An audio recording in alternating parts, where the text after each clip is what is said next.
حضرت جنید بغدادی رحمت اللہ تعالی علیہ سے زبان حال سے ایک کتے نے سوال کیا کہ حضرت کیا وجہ تھی کہ اللہ تبارک و تعالی نے مجھے روز ازل کتا بنا دیا اور آپ کو انسان بنا دیا؟ تو آپ اللہ کے ولیوں میں سے تھے، اللہ کے برگزیدہ بندوں میں سے ہیں، آپ نے جواب دیا کہ یہ اس خالق کا کرم ہے، اس نے مجھے انسان بنایا اور تمہیں کتا بنا دیا، اس خالق کا کرم ہے۔ اور اگر ہم اس بات پہ بھی اس کا شکریہ ادا کرنا چاہیں تو ہم نہیں کر سکتے ہیں جی۔ اگر وہ ہمیں جانور بنا دیتا، درندہ بنا دیتا، پرندہ بنا دیتا، کوئی درخت بنا دیتا، ہم کیا کہہ سکتے تھے؟ کوئی بات کر سکتے تھے؟ یہ اس خالق کا کرم ہے کہ اس نے ہمیں حضرت انسان بنایا اور پھر حضرت انسان میں سے ایمان والا بنایا اور ایمان والوں میں رسول اللہ کا غلام بنایا۔ یہ سب اس کا کرم ہے، اس کی اجازت کے بغیر تو پھر پتا بھی نہیں ہل سکتا۔ اس نے چاہا، اس کے چاہنے سے ہم ایمان والے بنے، اس کے چاہنے سے ہم انسان بنے۔ اگر وہ ہمیں کچھ اور بنا دیتا تو ہم کیا کر سکتے؟ ہمیں ہر لمحے اس کا شکر ادا کرنا چاہیے کہ پروردگار ہر بات میں تیرا شکر ادا کر۔ اپنوں کے دنیا سے رخصت ہو جانے کے بعد بھی بندہ اللہ کا شکر ادا کرے کہ پروردگار تو ہمیں جس حال میں رکھے ہم تیری رضا پہ راضی ہیں، تیری رضا ہی ہماری رضا ہے، تیری رضا سے ہم دائیں بائیں نہیں ہو سکتے ہیں۔ وہ جس حال میں رکھے وہ جانتا ہے۔ اب ماں باپ اپنے بچوں کو بڑا سنبھال کر رکھتے ہیں، نانا بیٹا یہ کام نہیں کرنا، اس کام کے قریب نہیں جانا، کیوں؟ کہ ہمارے بچے کا نقصان نہ ہو جائے۔ اب ماں سے 70 گنا بڑھ کر رب اپنے مخلوق سے پیار کرتا ہے، تو پھر اللہ تبارک و تعالیٰ نے اپنی لاریب کتاب کے اندر وہ اصول بیان فرما دی کہ یہ طریقہ ہے رحمان کا اور یہ طریقہ ہے شیطان کا۔ اگر ہم دنیا کی طرف مائل ہوں گے، دین کو چھوڑ کر دنیا کی طرف راغب ہوں گے، اپنے رب کو ناراض کر دیں گے، تو پھر یقیناً ہمارا ٹھکانہ جو ہے وہ جہنم بن جائے گا۔ جب اپنے رب کو راضی کر لیں گے تو پھر موت بھی اس کے لیے خیر کا سبب بنے گی۔ کیا بنے گی؟ موت جو ہے خیر کا سبب بنے گی۔ حضرت حبان بن اسود رضی اللہ تعالیٰ عنہ اس بات کو بیان کرتے ہیں، الموت خیر یوصل الحبیب الی الحبیب۔ موت جو ہے وہ دوست کا ملنا ہے دوست سے۔ بندہ مومن جو ہے اپنے رب سے ملاقات کا بڑا متمنی ہوتا ہے، ملاقات چاہتا ہے، تو حبیب کا حبیب کے ساتھ ملنا جو ہے، اس کا وصل جو ہے، یہ موت ہے۔ کیا ہے؟ موت ہے۔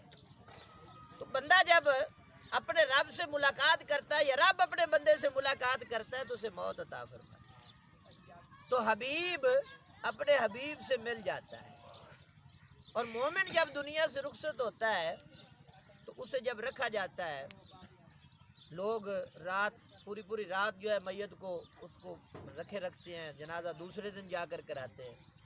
تو ایمان والی جو موت ہوتی ہے، جو میت ایمان والی ہوتی ہے، وہ بار بار یہ تقاضا کر رہا ہوتا ہے کہ مجھے جتنا جلدی ہو سکے دفن کر دو۔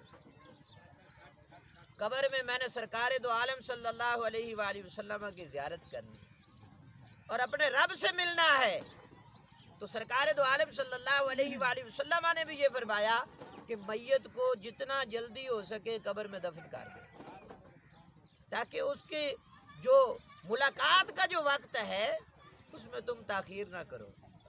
تو میت کو جلدی دفن کرنے کا ہمیں حکم دیا گیا ہے۔ موت جو ہے یہ جدا نہیں کرتی، موت جو ہے یہ ملاتی ہے۔ کیا کرتی ہے؟ جسم سے جدا ہوتی ہے، روح جو ہے جسم سے جدا ہو جاتی ہے، لیکن موت نام ہی یوصل الحبیب الی الحبیب ہے، یعنی حبیب کا ملنا حبیب کے ساتھ، اللہ تبارک و تعالیٰ سے ملاقات کا ذریعہ ہے۔ اب سیدنا حضرت عبید اللہ رضی اللہ تعالیٰ عنہ نے حضرت مکحول رضی اللہ تعالیٰ عنہ سے پوچھا اتحب الجنت، کیا تم جنت کو پسند کرتے ہو؟ کہا من لا یحبو، کون ہے جو جنت کو پسند نہیں کرتا؟ سوال کیا کہ تم جنت کو پسند کرتے ہو، جنت کا تقاضا کرتے ہو، جنت میں جانا چاہتے ہو؟ کہا کون ہے ایسا جو جنت کو نہیں پسند کرتا، جو جنت میں جانا نہیں چاہتا ہے؟ کہا پھر اگر تم جنت میں جانے کا تقاضا کرتے ہو تو فاحب الموت، موت کو محبوب سمجھو، موت سے کیا کرو؟ محبت کرنے لگ جاؤ۔ جب تمہیں موت آ جائے گی تو پھر تم جنت میں چلے جاؤ گے۔ کیا کہا کہ فَإِنَّكَ لَن تَرَى الْجَنَّةَ، تم جنت کو ہرگز نہیں دیکھ سکتے ہو حتیٰ تموتو، یہاں تک کہ تمہیں موت آ جائے۔ موت ہی ایک ایسی چیز ہے جو تمہیں جنت میں لے جا سکتی ہے۔ اب کوئی بندہ جو زندہ ہے وہ کہے کہ میں جنت میں چلا جاؤں گا، تو ایسے کیسے چلا جائے گا؟ اسے پہلے یہ جو موت کا سمندر ہے اسے عبور کرنا پڑے گا۔ موت آئے گی، دنیا سے رخصت ہوگا، برزخی زندگی گزارے گا، پھر اس کے بعد جو ہے جنت میں وہ چلا جائے گا۔ مومن کی جب روح قبض ہوتی ہے، فرشتے جو ہیں دو قسم کے آتے ہیں، ایک خوبصورت فرشتے، ان کے پاس خوشبو اور عمدہ چیزیں ان کے پاس ہوتے ہیں، ریشمی لباس موجود ہوتے ہیں۔ جب وہ آتے ہیں روح قبض کرنے کے لیے، یہ تو ہے مومن کے لیے، مومن کی جب روح قبض ہوتی ہے تو خوبصورت فرشتے آتے ہیں اور ان کے پاس ایسی خوشبو ہوتی ہے جو پہلے زمین پر کسی کے پاس موجود نہیں، اتنی شاندار قسم کی خوشبو ہوتی ہے۔ تو وہ فرشتے پھر فرشتوں کے جرمٹ میں آتے ہیں، بندے کی روح کو قبض کرتے ہیں۔ حضور فرماتے ہیں کہ اس کی روح کیسے قبض کی جاتی ہے؟ جس طرح آٹے کے اندر بال داخل ہو جائے تو آپ اس کو ایسے پکڑ کر باہر نکال دیں، کوئی تکلیف نہیں، کوئی پریشانی نہیں، وہ آسانی کے ساتھ جو ہے آپ نے بال کو آٹے سے باہر نکال دیا۔ تو مومن کی جب روح نکلتی ہے فرشتے اس کے پاس آتے ہیں، سب سے پہلے اسے اللہ تبارک و تعالیٰ کا پیغام دیتے ہیں کہ اے بندے، اللہ نے تجھے اپنا سلام بھیجا ہے، تم پر سلامتی ہو۔ پھر اس کی روح کو جو ہے قبض کیا جاتا ہے، تو ایسے روح نکالی جاتی ہے گویا کہ پھول جو ہوتا ہے نا، گلاب کا پھول، تو اس کی پتیوں کو جیسے نکالا جاتا ہے تو تکلیف نہیں ہوتی، پریشانی نہیں ہوتی، شدت نہیں ہوتی، ایسے ہی جس طرح آٹے میں سے آپ بال نکالتے ہیں تو کسی کو تکلیف نہیں ہوتی، ایسے ہی مومن کے جسم سے اس کی روح کو نکال دیا جاتا ہے، اسے کوئی تکلیف نہیں ہوتی، اسے کوئی پریشانی نہیں ہوتی۔ جب کافر کی روح نکلتی ہے تو خاردار جھاڑی یا کانٹوں والا آپ درخت سمجھیں جس کے اوپر شدت کے ساتھ کانٹے لگے ہوئے ہیں، تو وہ کسی نرم و نازک چیز کے اندر داخل کر دیا جائے، پھر اس کو پکڑ کر کھینچا جائے تو جس چیز میں آپ نے اس کو داخل کیا اس کو وہ ریزہ ریزہ کر دے گی۔ تو کافر کی یا گناہگار بندے کی یا منافق کی جب روح نکلتی ہے تو اس کے پاس بڑے بڑے فرشتے آتے ہیں، ان کی شکلیں بھی عجیب و غریب ہوتی ہیں، اور پھر اس کی روح کو جب نکالا جاتا ہے تو فرشتے اپنے چہروں کو ڈھانپ لیتے ہیں کیونکہ انہیں بدبو محسوس ہو رہی ہوتی ہے، اور پھر اس شدت کے ساتھ اس کی روح نکلتی ہے جس طرح جھاڑی کو جو ہے کسی نرم چیز میں داخل کر دیا جائے اور پھر کھینچا جائے تو جتنی اس کے ٹکڑے ہو جاتے ہیں نرم چیز کے، ایسے ہی اس کے جسم سے جب روح نکلتی ہے تو اس کا جسم جو ہے وہ ریزہ ریزہ ہو جاتا ہے، چھلنی ہو جاتا ہے۔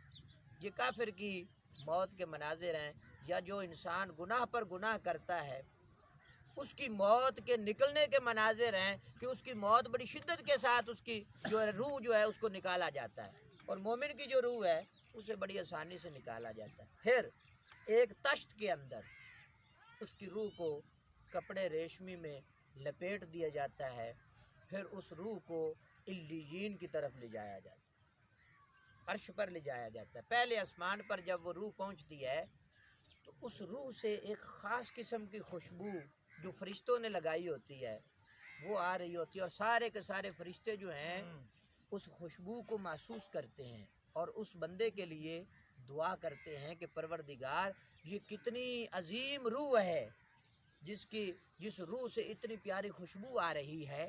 تو وہ اس فرشتے جتنے بھی ہیں وہ سارے کے سارے اس کے لیے دعائے مغفرت کرتے ہیں. پھر اس روح کو اللہ تبارک و تعالیٰ کی بارگاہ میں پیش کر دیا جاتا ہے علیین کے اندر.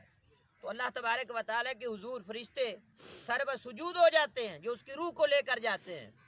تو اللہ تبارک و تعالیٰ سے عرض کرتے ہیں کہ پروردگار ہم تیرے بندے کی روح کو نکال کر لے آئے، یہ روح تیرے سامنے حاضر ہے اور تیرے علم میں بھی ہے. تو اللہ تبارک و تعالیٰ فرشتوں سے فرماتا ہے کہ اس روح کو حکم دو کہ مجھے سجدہ کرے، مجھے سجدہ کرے.